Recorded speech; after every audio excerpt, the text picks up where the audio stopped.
อกจากบ้านไปหาสู่ดอกซองและย้ำกับบ้าหอดบ้านหอมสองเถื่อโนตาหวานเศร้ากระสองแรงกระสองเจ้าหับไว้บ่นอ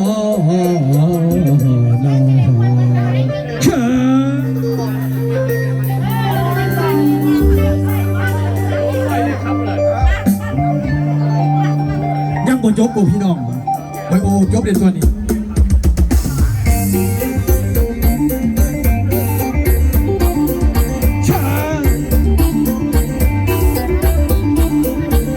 ขอเชิญหนุ่มกันเด้อสองแรงสองเด้อ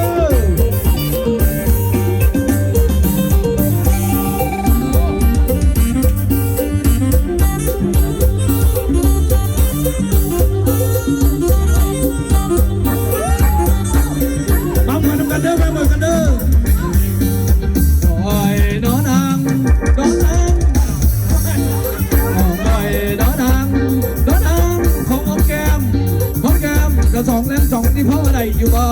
ขอหอมแก้มสองแล้วสองที่พ่อได้อยู่บ่เจ้าได้น้องอะไรเจ้าน้องได้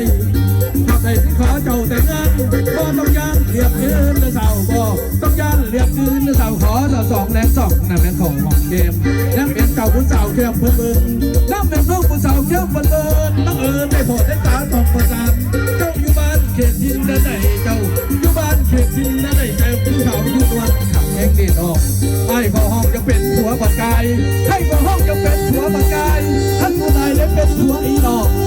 ที่ห้องเศร้าคู่คืนถึงมือเศร้าอายสิลูกมาห้องมาแต่งานยังได้อายที่ห้องนักเจ้าบอกแม่นน้อเดาเดล่าบอกแม่นน้อเดาเดล่าบอกออกอยู่แล้วว่าเจ้ามันดีแก้มน้องก็เป็นชีปิลีแก้มเจ้าก็เป็นชีปิลี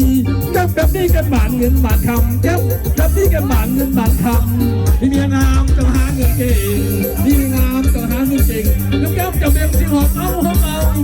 กันนักอายสิสู้บ่เศร้ากันนักอายสิสู้บ่เศร้าถึงแก้มเจ้าอายสิสู้บ่ถอยไปลอยใส่ทรงผมแก้มไปลอยใส่ทรงผมแก้มใจแต่แนมแล้วมันละยายแก้มความกลับบ่หัวดอกใจแก้มความบ่ให้ผัวดอกใจถึงแก้มบ่ใส่ให้เมียไปหาเงินไม่แบบได้ให้ผัวไปหาเงินเขาจะเดินเลยแต่เงินคือว่าเขาจะเดินในวันคือว่าเด็กน้องลาจะขอเจ้าแต่งงานการน้องแก้มไปว่าบ่สำคัญกันน้องแก้มไปว่าบ่สำคัญหอมและไปเหตุการณ์ที่ไม่มีเงินใส่เหตุให้มีน้องใส่